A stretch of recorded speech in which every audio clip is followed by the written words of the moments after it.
Okay, it is 6 o'clock, so we're going to go ahead and get this road on the show.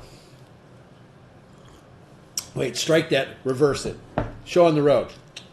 Okay, I'd like to welcome everybody. My name is Gerald Costacu. I don't even know my own name. I'm so excited about this, I don't even know my own name.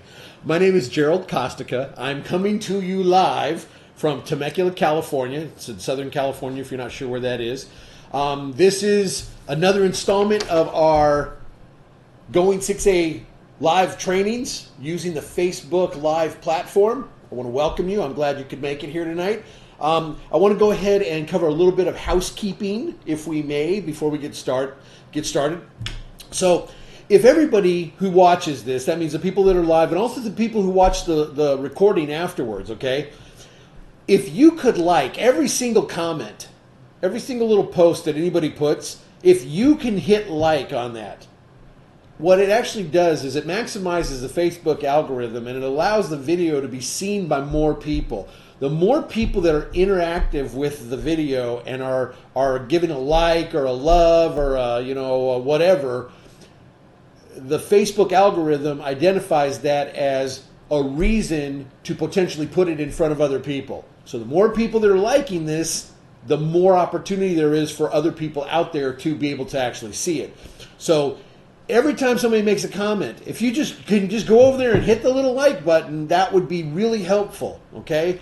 Also, wanted to make sure that everybody subscribes to both our Facebook page as well as the Going6A.com YouTube channel, okay? Both of those, if you subscribe to them, because what we do with these, look, we realize not everybody's on Facebook, okay? Now, obviously, a good amount of people are on Facebook, but not everybody is.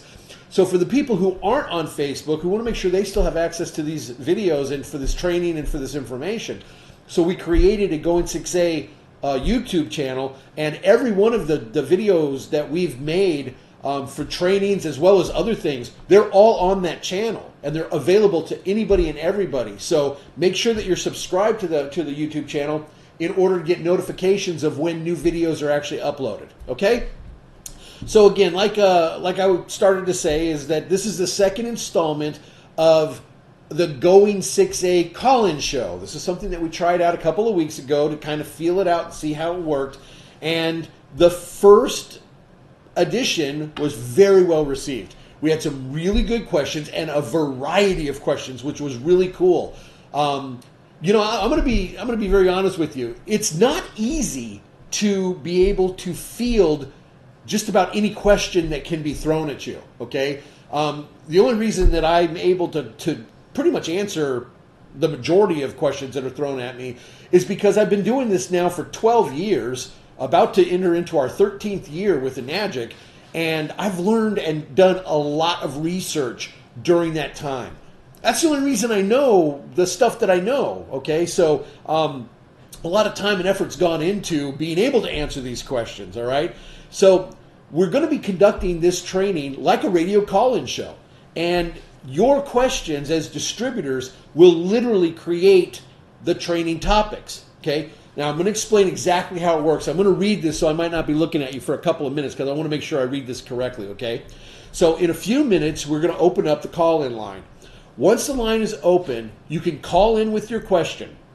The call-in line, the call waiting on the call-in line has been disabled, okay? So if you call in and you go to voicemail, it means I'm already on a call and I can't take your call yet. So all you need to do is if it goes to voicemail, first off, don't leave a voicemail message because I will not get to it or hear it until after this is already said and done. So it really won't matter that much when it comes to the information for the call, for this training itself. So don't leave a message. Just hang up and wait until I finish answering the person's question that got in before you. And then as soon as I'm done and I say, let's take another call, just go ahead and feel free to call in, okay? We will request that you have your questions prepared ahead of time and written down if possible. Asking a question which is not written down tends to become a lengthy explanation, not a question, okay? So to respect the time of everyone who has a question, we ask callers be prepared by writing down their questions before calling in, okay? If you call in, be sure to turn down the volume of whatever device you're watching the show on before you call, okay? If your call is answered You want to give your name, a NAGIC rank, your city and state, and then ask your question. Make sure that the question is understood, and then hang up. And actually, I'll prompt you because I want to make sure that you'll be able to actually listen to the response. So once a person calls in and asks a question, I'm going to get the question. I'm going to repeat the question to them to make sure that I understand it correctly. Then I'm going to disconnect the call, and then I'm going to answer the question. I will not take another call while I'm answering the question. So if you can just hold off until you hear the response before you call in, that would be very helpful. Okay. Once if your call is answered, once your question's asked and you hang up the phone, go ahead and turn your volume back up again, because then you're going to be able to listen to exactly what's going on, okay? Also, be sure to have a pen and paper handy so that you can take some notes. You never know that the question that's asked by somebody else might be exactly the question you wanted an answer to. So it's going to be very helpful to be able to take some notes to be able to, really maximize this and get the most out of it. Also, try to ask specific questions, not like real open general questions like, how do I start? That's not a question. That's a conversation, okay? So let's try not to do that. Also, try to make your question something that others could benefit from knowing. We don't want to like, oh, my Uncle Jim did that. Okay, that's great, but sometimes that type of question needs to be reserved for more of an intimate one-on-one type situation, okay? So if you can ask a question that you think also might pertain to other people, that's also going to be very helpful, and it's going to make the training aspect of this even more powerful, okay? So before we get into the actual calls, okay, I want to go ahead and cover something. So before the call today, I put a little survey on the I did forget to mention something. No medical, don't ask any medical or income related questions, okay? The medical related questions should be pretty obvious to everybody. If you ask a medical related question, I will politely decline to answer it and probably hang up on you, okay? So don't ask medical related questions, okay? That's very important. Thanks, Nathaniel. I don't know why I missed that. I'm getting old. No, I'm not. Yes, I am, but not really. So, okay. So I created a survey, and the question that I put was, which area of the business creates the most questions for you? Now, what I meant by that is, what area of the business creates the most questions for you, which means that you are questioning, and you're like, I don't know this, okay? But the answer that I got an overwhelming response to was price objections, which I think that the people that were answering meant that those are the questions posed to them that about price objection, and that they're not sure really what to do. So before I answer any of the questions with the call-in, I want to kind of just cover a couple of key points that I think are really important when it comes to price, okay? So here's a few thoughts about price. Number one, and this is a fact, okay? People afford what they want, not necessarily what they need. I wanted to be able to give you an actual example of what I mean by that. So I went online and I did a quick search to find out what the average cost for a pack of cigarettes is in the state of California. That's where I am. And what I found out is that the average cost for a pack of brand cigarettes like Marlboro, or not the generic ones, but a branded pack of cigarettes is $7.86 for 20 cigarettes. Okay? Now, I printed this out just to let everybody see this. So basically, if you're smoking a pack a day, and I don't know if anybody's smokers, but smoking a pack a day actually when you're a smoker is pretty darn easy, okay? In California, it's going to run you $236 per month, which will equate to $2,830 per year. Now, I think everybody could agree that in 2019, pretty much if you pick up a cigarette and light it, you know what could happen to you. Unless you've been living in a cave with no TV or internet or cell phone or anything, which I don't know how you'd have a pack of cigarettes if that was the case, but unless you're living, basically under a rock, The reality is we all know this is terrible for you. But if you're a smoker, and I smoked for a while, so I'm not like basing on smokers. I did smoke. But then I stopped. I realized it wasn't the best thing to do, and I got a little encouragement from a little child that's currently got a grin ear to ear right now looking at me because he knows he was very, very responsible for getting me to stop. But the reality is I wanted to smoke, and so I did. And so people afford what they want. I mean, if you look at those numbers, $2,830 per year.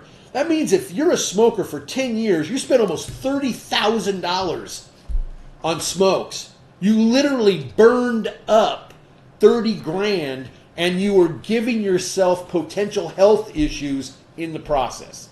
Okay? So the next time somebody tells you that something's too expensive, understand that that's not really what it is. Okay? I wanted to really reiterate a point when it comes to when you're talking to prospects, okay, is that if you're not sampling, you're selling. Okay? Sampling is letting the water do the heavy lifting for you. If you're not sampling, then you have to be selling. That's the only other way that you can do this when it comes to selling the product, okay? Sampling is a great way to allow a person to experience the water, not just hear about it, okay? Here's a fact. One of the first things that happens when a person is admitted to the emergency room is the administration of an IV. Why? Because the hospital knows that the vast majority of Americans are chronically dehydrated, and if they want to have any chance at all to improving the condition of the patient, they first need to get them properly hydrated.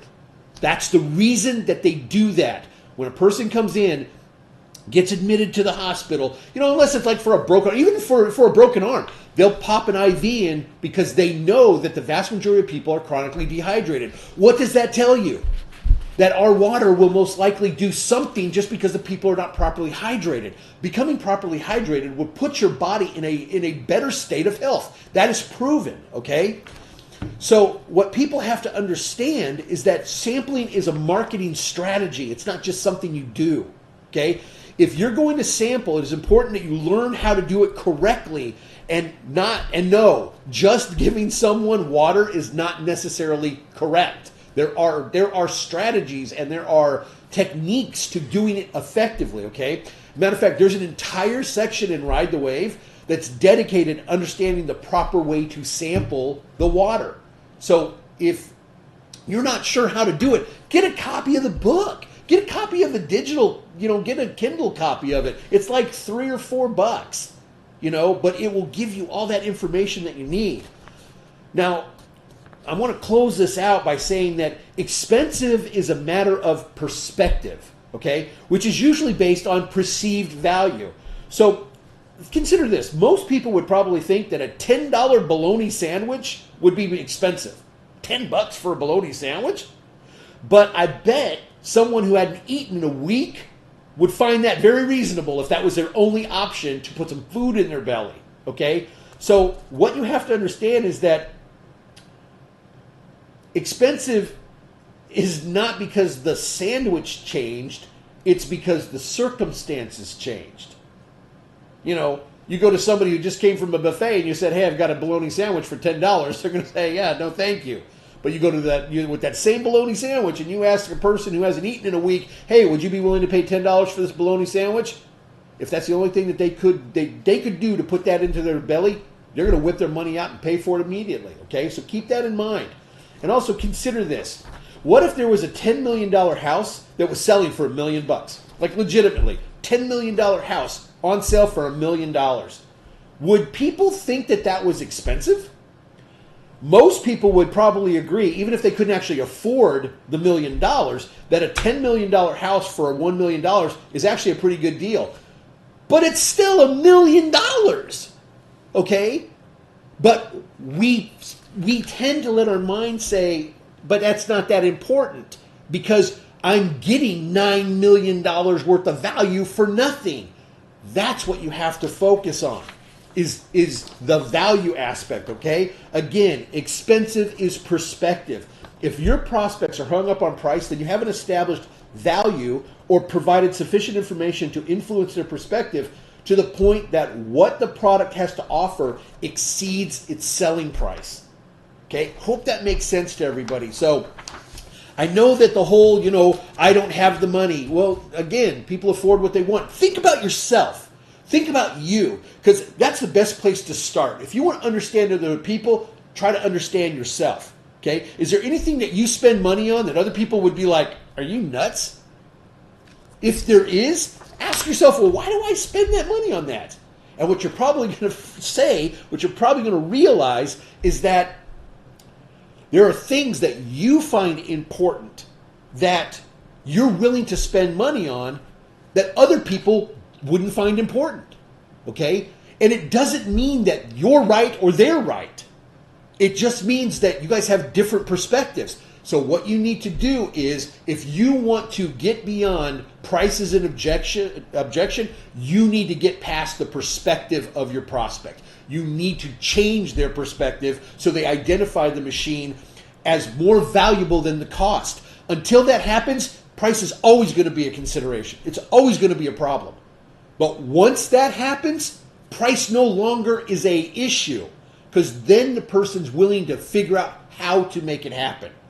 See, that's where you have to bridge that gap from price objection to acceptance, is that you got to make sure that the person understands that there's more value in getting the product than the money that it costs. Okay? All right, I wanted to cover that, so let's go ahead and, hey, let's open up the call line. And if you've got a question, go ahead and call on in, and let's get this party started. Hopefully we'll end up having some really good questions. I know we had great feedback on the rest of the survey, and one of the things that we're planning on doing is having people actually send in some questions.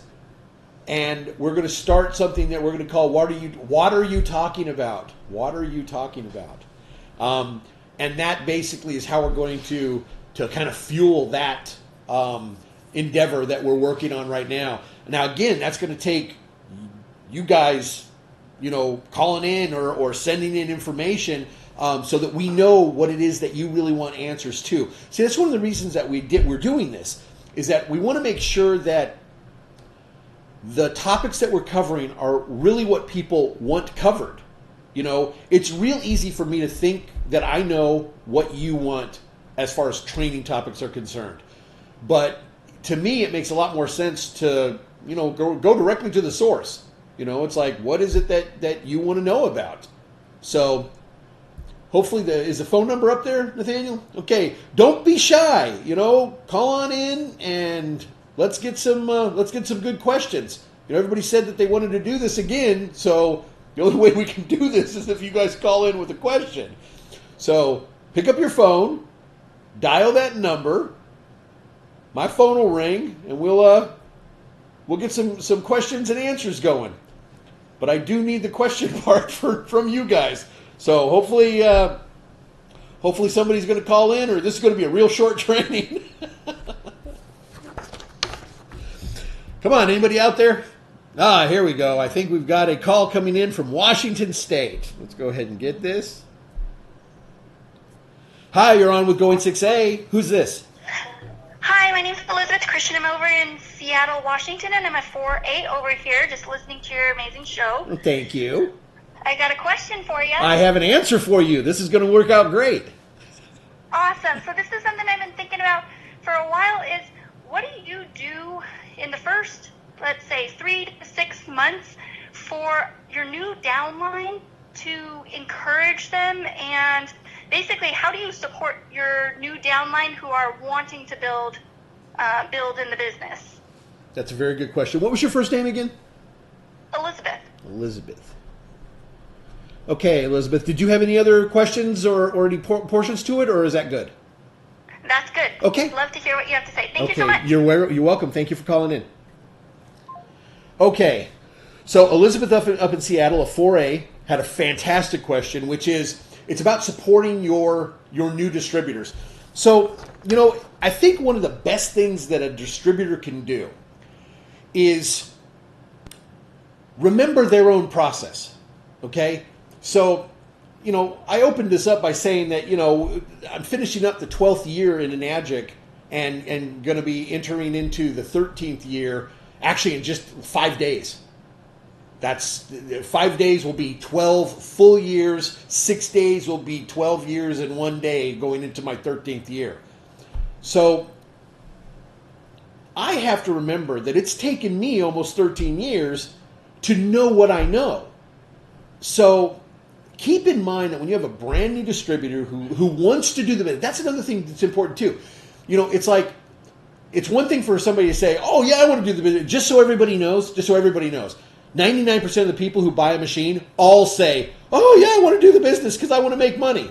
The reality is, though, most of them don't.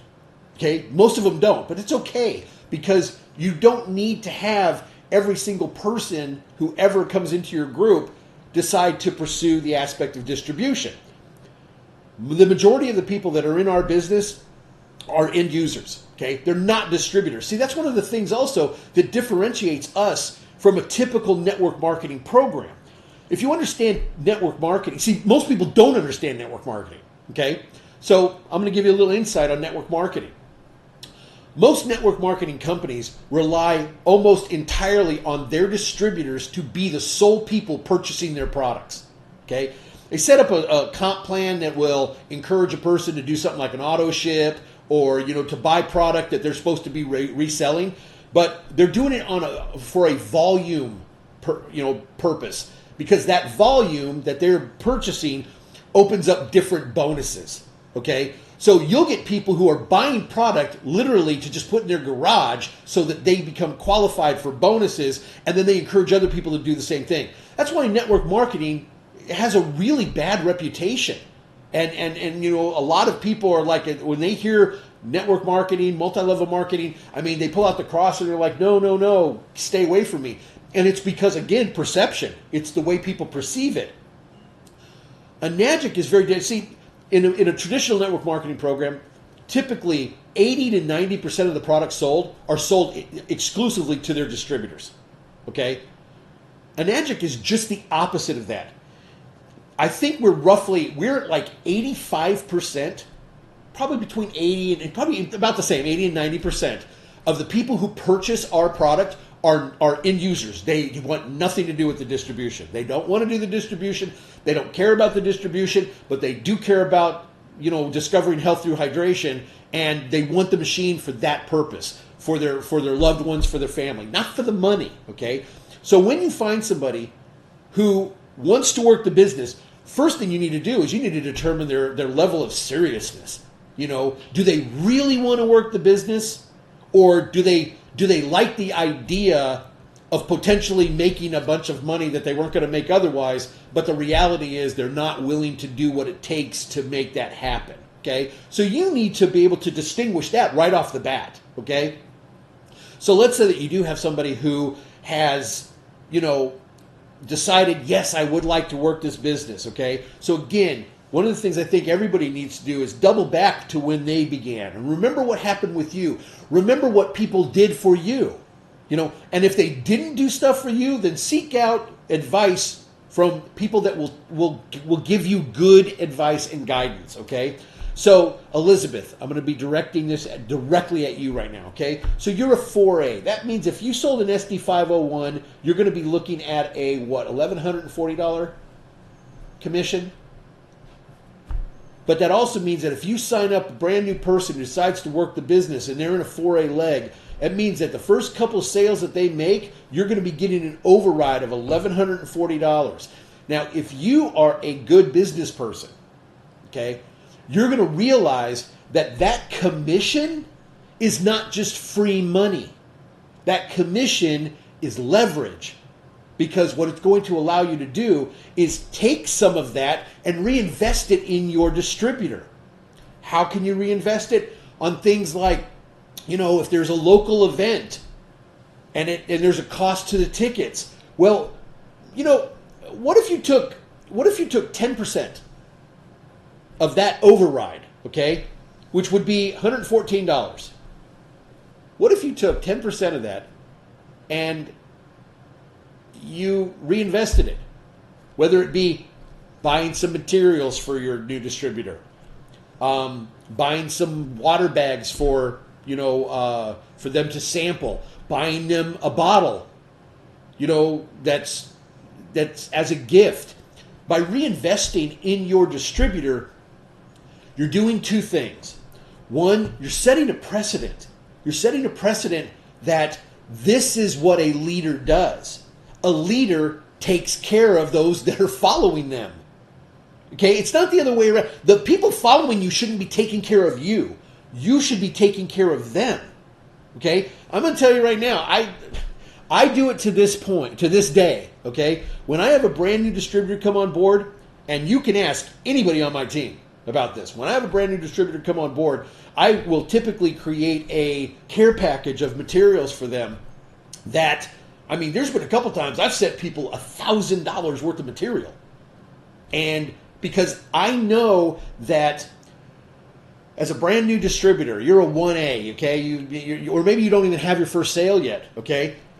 Those are foot soldiers. Those are the people that are in the trenches. Those are the people that are fighting the battles when it comes to selling these products, okay? The 1As through the 3As and 4As, those are really the people in the trenches, okay? Those are the people that you need to support the most. Here's the reality. If you just recommend that people, get some materials, they do some stuff like that, consider those bullets, all right? But if you're going to expect your army to pay for their own bullets, they're going to be very hesitant to shoot, okay?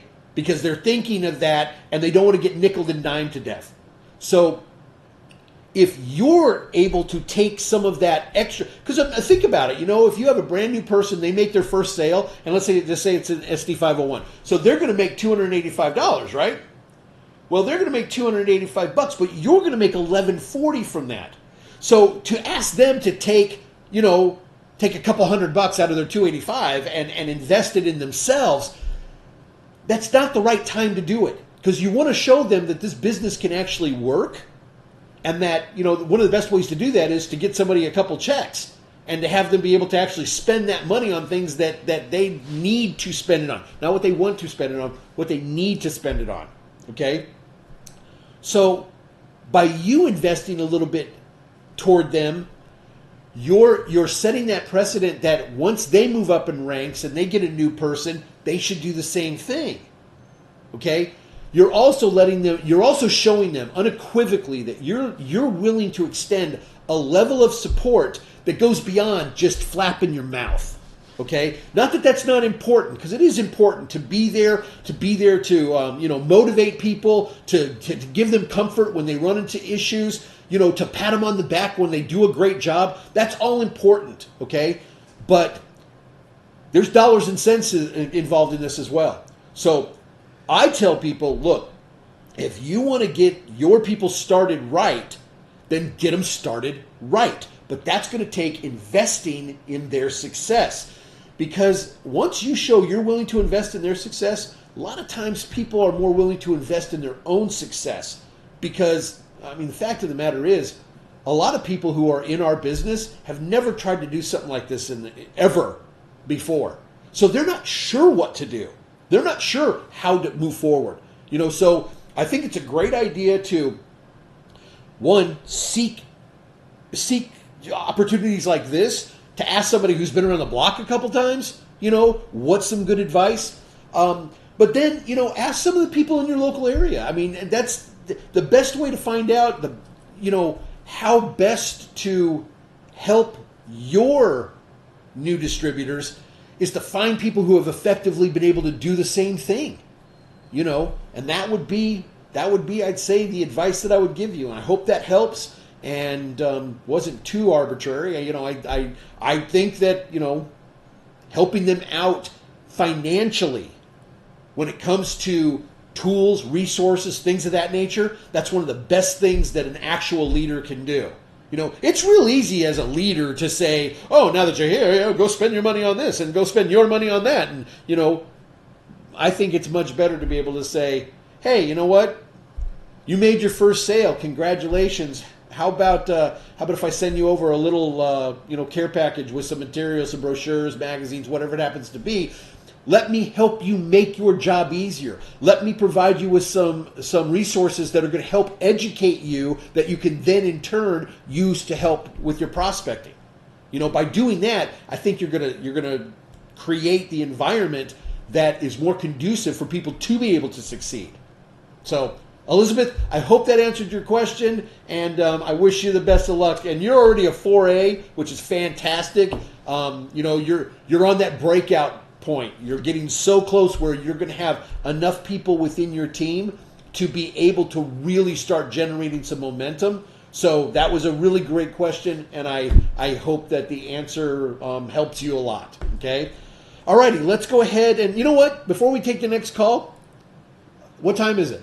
It's giveaway time! It's giveaway time! Yay! I don't know why I like giveaway time so much. It costs me money. But you know what? I like it though because it's my way of showing you guys my appreciation. So let me explain the way the giveaway works. So what's going to happen is I'm going to ask a question, and all you have to do is put your response in the comment section. Okay? Now, I want to make sure we always have to cover this because the way that it shows up on our end might not be the way it shows up on your end. So when the first correct answer we see on our end is the winner, okay? Even if it wasn't the person who answered it the first or the fastest, it's the way that we can do it live, okay? So the first correct answer that we see in the comments will be the person who is selected. And what we're going to be playing for this first question, for the first giveaway, is a 10-pack of the Physical Fitness magazine. This one right here. This one's very, very popular. It's also very, very accurate, and it's got some great stuff in it, okay? So, here we go. For a 10-pack of the Physical Fitness magazines, here is the question. What champion bodybuilder and Kangen water drinker with the nickname the X-Man is featured in a 2-page interview in the Physical Fitness magazine? Once again, what champion bodybuilder and Kangen water drinker with the nickname the X-Man is featured in a 2-page interview in the magazine?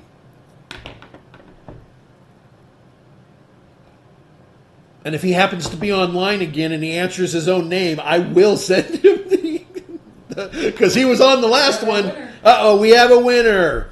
John Stevens. Congratulations, John.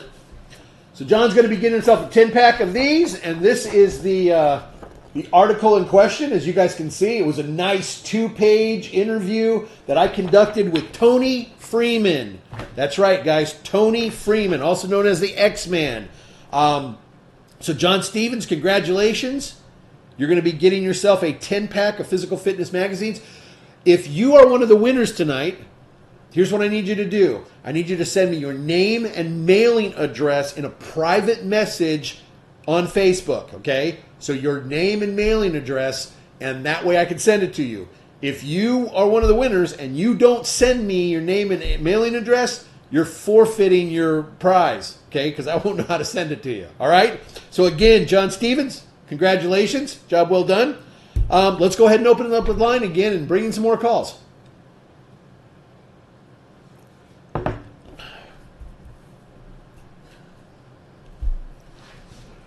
people are trying to predict the questions. Before you even asked them, we got Tom Brady, 40. Don't try to predict the questions because they're all different this time. See, that's what I do. I trick you guys. Previously, I had very similar questions, and one of them I actually asked the same question 3 weeks in a row or 3 times in a row.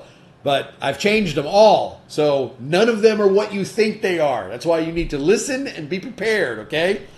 But we're ready for another call, and it looks like we've got one from Oklahoma. Let's go ahead and take the call. Hello, you're on live with Going 6A.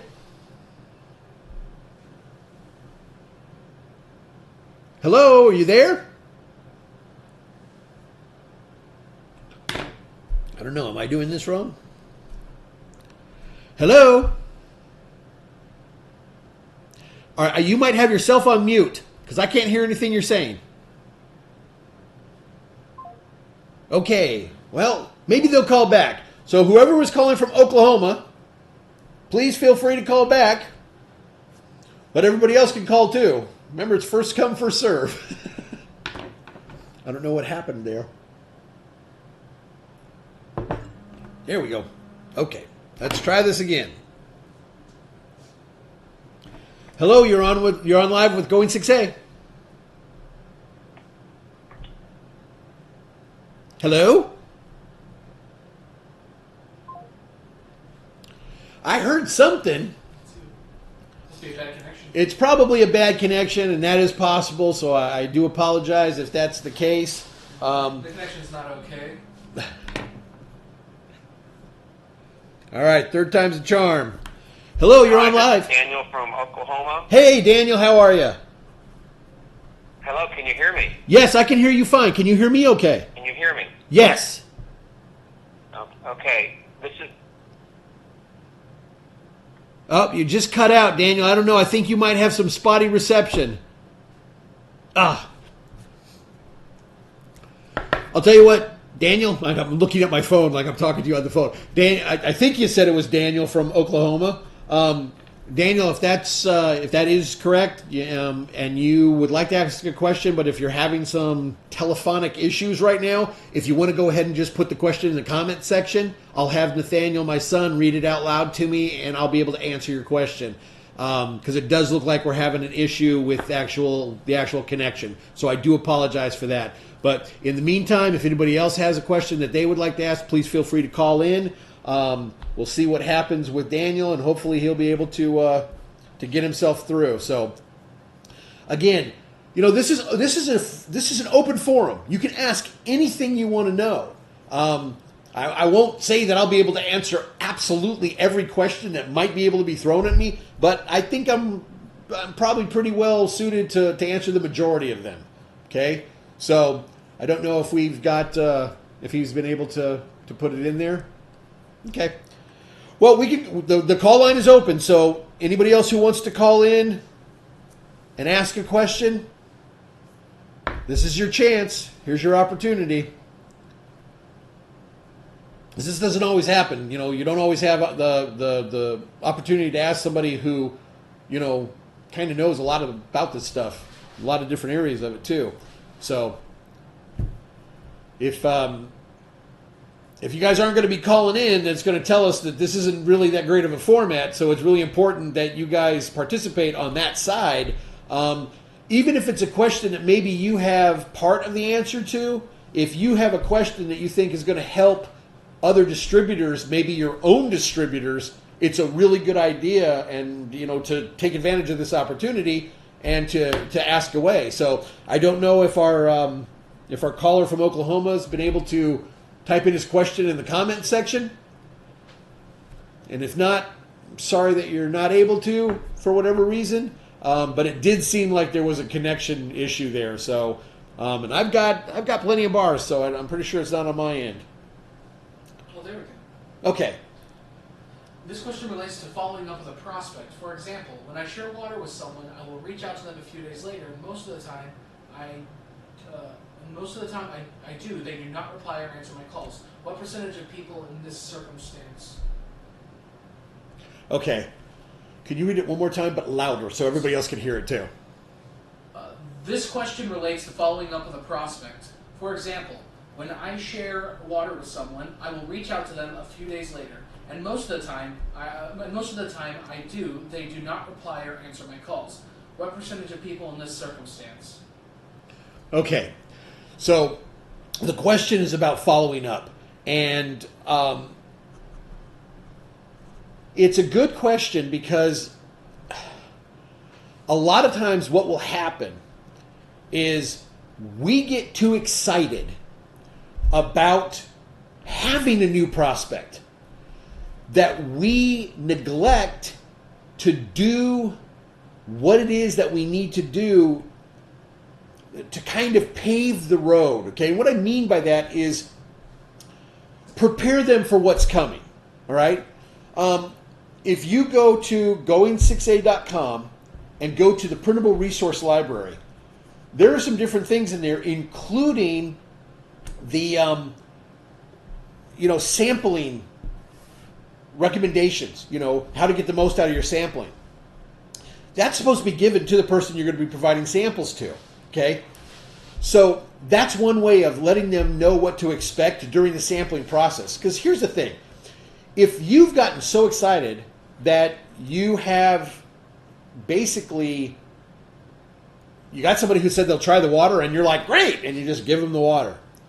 Well, there's a possibility that they can have a detox effect, especially if they are completely dehydrated and, they've got a lot of toxins built up and, the water is able to flush some of that out. You got to remember, a lifetime's worth of abuse might get pushed out within a couple of days.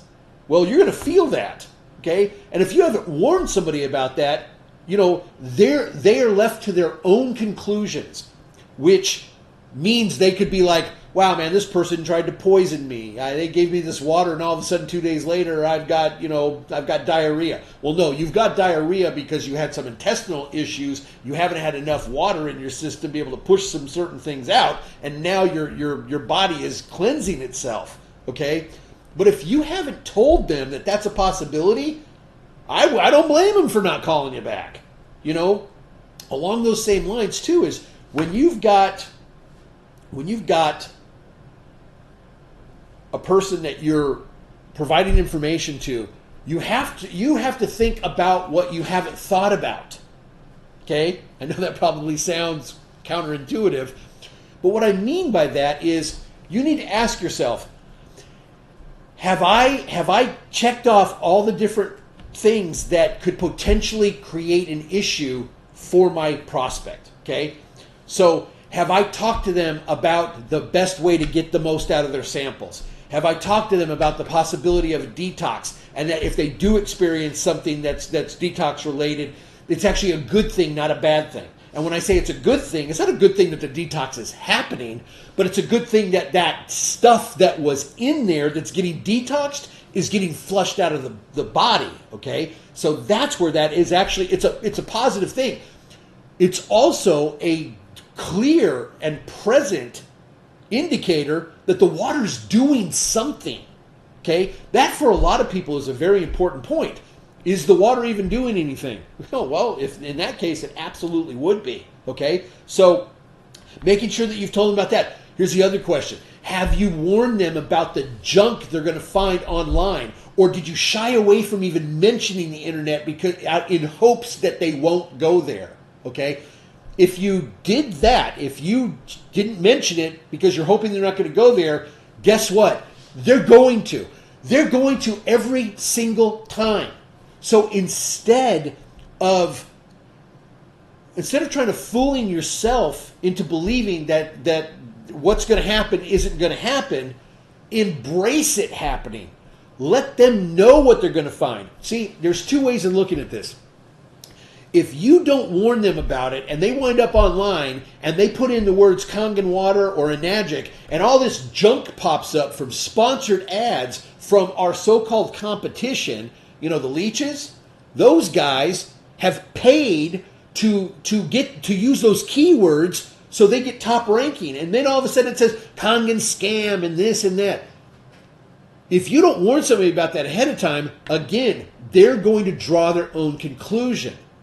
But if you warn them ahead of time, if you say, hey, look, I know you're going to do your due diligence just like I did, and you're probably going to go on in the internet and you're going to take a look at stuff. I want to let you know what you're going to run into, okay?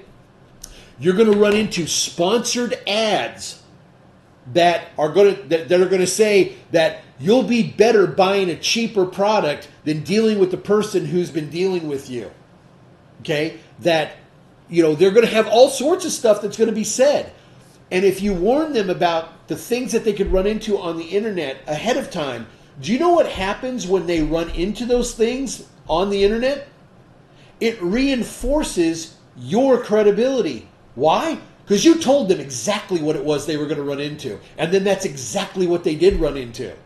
So you're not doing yourself any favors by trying to hide aspects of the project and by trying to like maybe not mention something because you're afraid it's going to open up a can of worms that you won't know how to deal with. It's better for you to address it and to get it out in the open and on the table coming from you instead of coming from them. Because when it's coming from them, it's coming from their perspective and they're actually able to influence your prospect more than you are. Okay? So it's really important. That is probably one of the things that has happened. Unfortunately, I wasn't able to delve into this too much more specifically, but most likely that is what's been happening. So, it's really, you want to know about percentages? Some people have, they're 100%. When they talk to somebody, everything's fine. The follow-up, they answer back, everything's cool. Other people, it's 0%. Why? Because they go about it the wrong way. They're not informing correctly. They're not giving the prospect all the information that they're going to need to be able to continue to move forward. Okay? So I hope that answers that question, and I hope that gives you some insight. So, wow, this is just going so fast. I think we should do anything. Another giveaway. Whoa, giveaway time! Giveaway time! We're going to give another. I mean, it's already 6:45, man. We've only got 15 more minutes. So this time we're going to be doing a 10-pack of the pet magazines. Okay? Now this one's going to be a little bit more difficult. So, again, here we go. This is giveaway number 2, and this is live for viewers only. If you're watching the recorded version of this, obviously you cannot put your comment in and have it be one of the live ones to be a winner. So, but if you're watching the recorded version of this, by all means, if you know the answer, put it in there so the people know that you know the answer, okay? So here we go. What world-renowned veterinarian appears in a featured article in the Heads and Tails magazine?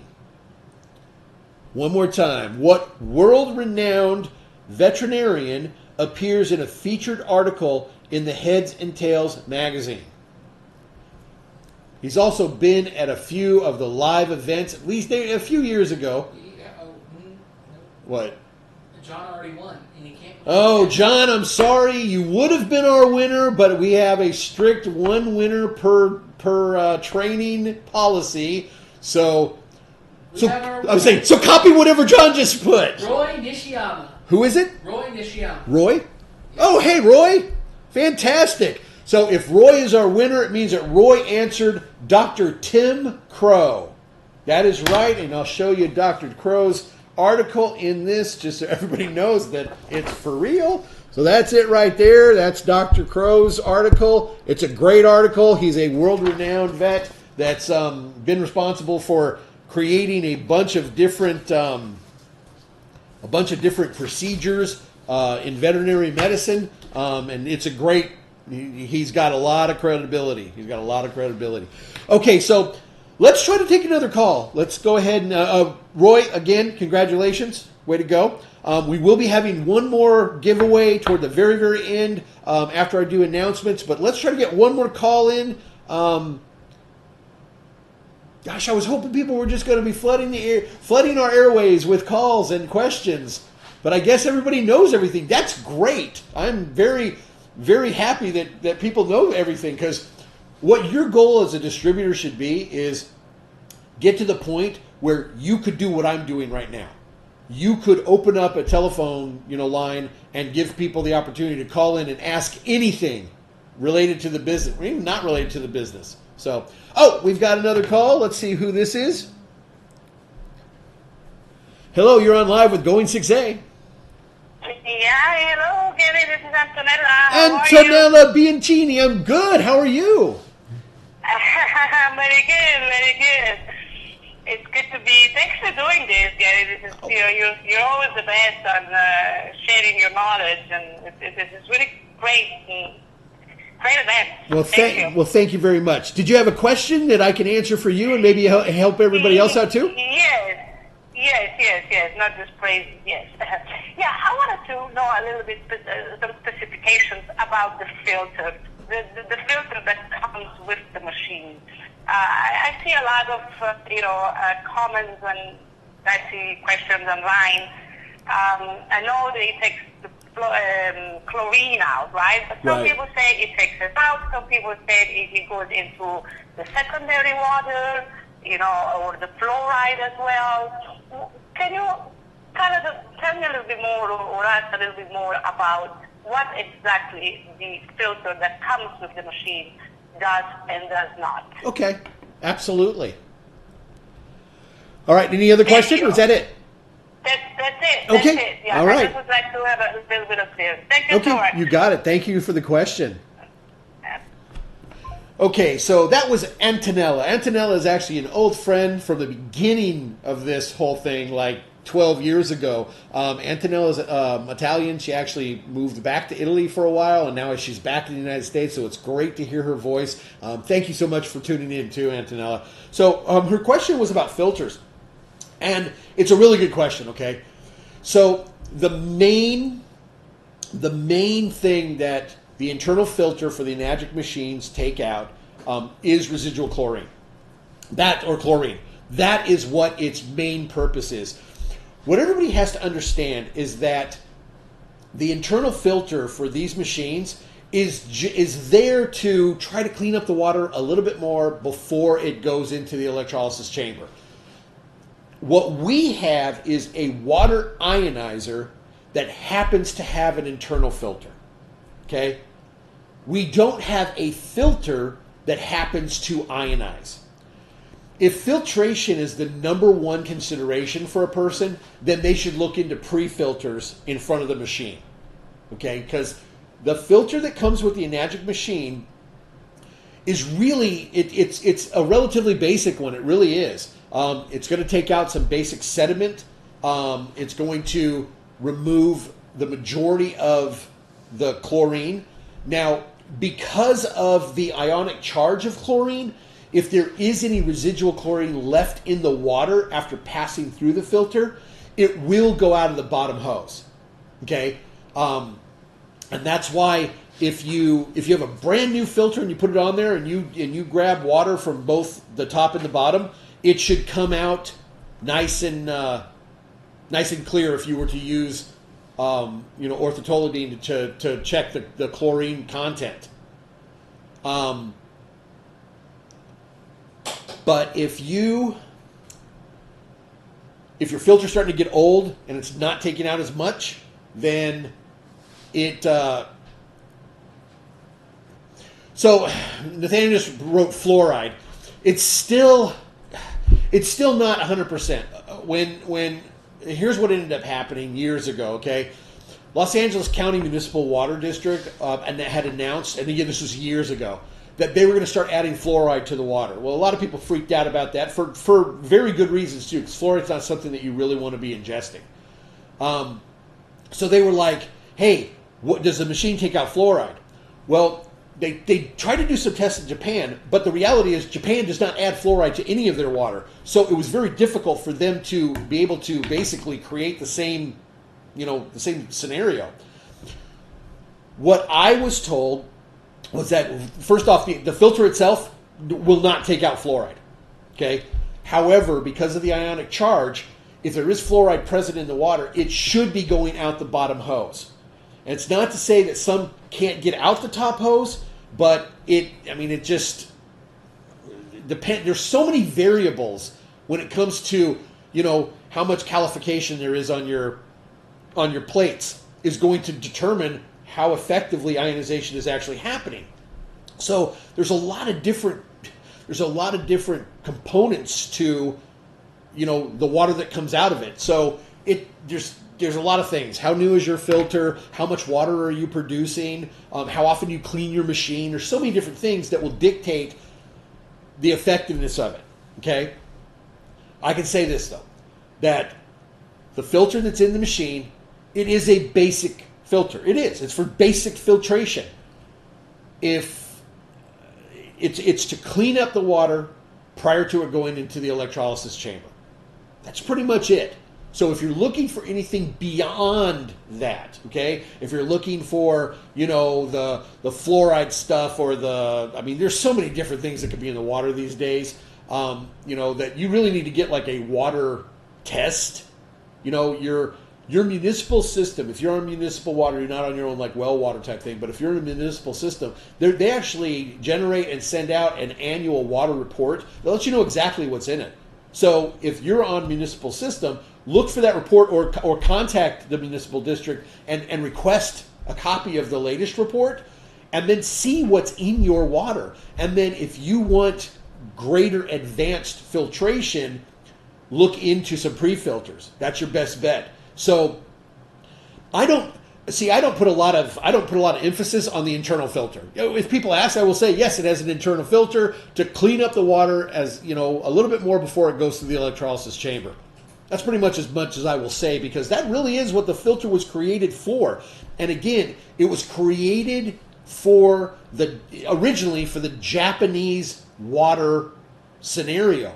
And because of how different it is, matter of fact, just so everybody knows, when we first started here, the filters were rated for 3,000 gallons of water to pass through them before needing to be changed.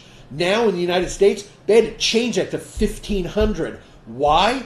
Because the filters are being exposed to so many more contaminants and so many more things that need to be filtered out that it can't last 3,000 gallons like it can in Japan. Okay, that's the reason for that difference. So I don't know if this is answering the question to the extent that you wanted, Antonella, but the reality is the internal filter of the machine is a very basic filter, and a basic filter is doing a basic job. That's it. So if you're looking for more advanced, more powerful filtration, pre-filters are probably your very, very best bet. Okay? All right, so the time went so fast. We're going to have that be the last call that we're going to take for tonight. I do have some announcements, then we have our final giveaway. So for the announcements, as some of you already know, the Going 6A retail online store will be closing in just a few days. And just to clarify, we are not going out of business. The materials are still going to be available. We're just transitioning away from the direct retail sales, and we'll only be offering wholesale orders to outlets like water stores, event coordinators, and distributor resale partners. Okay, but to show our appreciation to all of our customers, we are conducting a last chance inventory blowout sale. So inventory has been reserved for this sale. Unfortunately, we're not taking calls anymore. Sorry, folks, we're not going to take calls anymore. Although I don't know who that was, Tulsa, Oklahoma. Let's see. Inventory has been reserved for this sale, and prices have been slashed. No codes are needed. Just visit the Going6A.com online store and place your order. Now, remember, these are the final days, so if you want to take advantage of publisher direct pricing, this is going to be your last chance. There is a link to the store in the comments section that Nathaniel's going to put up there right now. Also, make sure that you receive notices by subscribing to our email list. Just go to Going6A.com and click on subscribe. It is an opt-in email list, so you will have to complete some stuff, and it has to be done by you. I can't do it for you. So if you'd like to be part of our list, make sure that you subscribe. It's very easy. You just put in your name and your email address, and boom, you're subscribed, okay? Also, as a reminder, if you are one of our giveaway winners, please be sure to send me a private message with your name and mailing address so I can get those out to you. Also, don't forget that early bird tickets to the 2020 convention in Las Vegas are available. So if you plan on going, why spend more? Get your tickets before the price increases. That only makes sense, okay? I don't know. How does everybody feel? Because I covered that stuff about the... what if we went over a little bit more? The person who called me from Oklahoma, from Tulsa, Oklahoma, if you want to try calling back in again real quick, I'll answer your question. We'll go over a couple minutes because I kind of stole the call-in thunder. What's going on? The camera angle went down in the corner. I was like, oh no. Oh. So again, the person who just called in a few minutes ago from Tulsa, if you want to call back, I will answer your question. But I have to do it within probably the next 30 seconds, okay? So if you're still watching and you want to call in, here you are. Hi, you're on live with Going 6A. Hey, this is David Harris from Tulsa, Oklahoma. Oh, hey, David, how are you? Good, man. What's going on? Well, just doing a call-in show, and how's your incredible family? Oh my gosh, they're doing fantastic, singing all over the place. Yeah, Haley I saw the girls got something in Branson for the holidays. Is that right? Yeah, in fact, Haley is singing. She's becoming Mary in the plays at the Silver Dollar City. Oh, that's And awesome. So she's doing great. She may be singing on the Branson Bells. She may be doing the music for Sight and Sound, some of that acting there. She's got a bunch of open doors.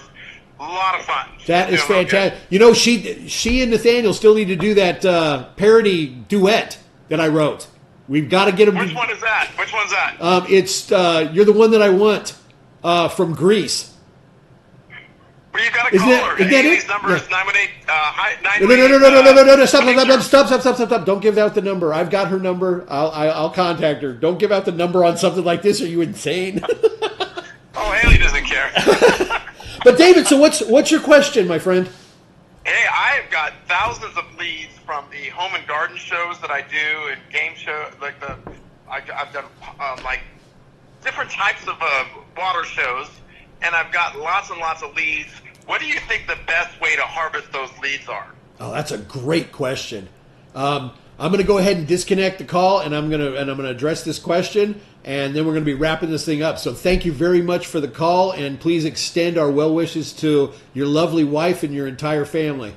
And I want to tell you how much I really appreciate all your videos. I use them constantly. They're the most resourceful things I ever use. If I ever want to answer a question or send somebody specific information, I have those videos. They're done so well with such personality that you have. You are absolutely invaluable to this community, and I want you to know how much I love you and appreciate you. And I appreciate you also helping us with that song, 9 to 5. That was your creation. Yes. We were able to bring that to life. And Roy, I tell you what, I've shown that to so many people, and we just laugh and laugh. I think it's just, you created a great opportunity for our family, and I really love you for it. Well, thank you very much, David. I appreciate it. Let me go ahead and get to the question then, okay? I'm going to go ahead and disconnect Okay. the call. Thanks, buddy. You bet, bud. Okay. That was so nice. I'm glad I took that call. That was okay. So that was David Harris from Oklahoma. His family, they're kind of like the Osmonds, or I can never remember what their name is. The Cowsills. I can't remember what their name is, but that's who they remind me of.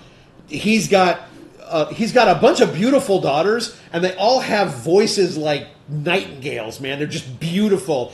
And I actually wrote a parody song of Drinking 9.5 to the song Working 9 to 5, and they performed it at the Las Vegas convention, and they took first place in the talent competition, which I was so happy to be able to be a part of that. So that was really cool. But to answer David's question, he's asking about leads. Let me tell you, so when it comes to like a home and garden show, something like that, where you might have the opportunity to have a booth, and there's going to be hundreds or maybe thousands of people, foot traffic, walking in front of your booth. There's two different ways to look at this. So most of the people who attend those things, again, you need to really think about yourself. Okay, have you ever gone to a car show, or have you ever gone to a home and garden show, or that you didn't have a specific purpose for being there? Okay, you just went to kind of check it out. Most people who go to these things, the first thing that they do is they get their goodie bag, and then they go around to every one of the booths and try to get more goodies, and they try to stuff that bag with all sorts of stuff. That's what they're there for. They're there to get free magnets and pads of paper and, bumper stickers and stuff like pins with stuff on, little logos or stuff. That's what they're actually there to do, okay? So when you go to an event like that, it's been my experience that, yeah, of course you want to set up and maybe do like a little drawing goldfish bowl for a free 2-week sample. People do, they see free, they'll give you their name and number and everything. But if you really are looking for business partners at something like that, okay, you might stumble across somebody who becomes a product prospect, an end user prospect, maybe even a business prospect. But if you're going to go to someplace like that, in that type of venue, the people whose information you should be collecting are your fellow vendors. Why? Because you already know they're willing to think outside the box when it comes to business. How do you know that? Because they're there, just like you are. Okay? They're trying to do something outside the box. They've got their product, which means they're willing to consider an outside the box opportunity. So those are the people that you want to collect the information for. You want to get business cards. You want to be talking to the people that are next to you. By the time you're done with your 1 or 2 day event, you better know those people by name. Okay? When you do that, it's going to allow you to really have a better chance at a business prospect. Here's one of the realities when it comes to a lot of those home shows. You go to one this year, when you go next year, half the people that were there aren't there again. You want to know why? Because the venture that they tried didn't work out for them. With those type of odds, you want to have everybody's contact information. Here's what I have done, okay? Just to let you know what I have done. When I've gone to events like this, I make sure that I go to every single booth and grab a business card. Every single one. I will try to say something quickly to the person. Oh yeah, I've got a booth here too. We're talking about, health through hydration and Kangen water. That's all I'll say. Then when the event is over, I'll give it about a week. It's also, timing's very important. You got to remember, as soon as all these people leave, they've got leads that they need to follow up with. Okay?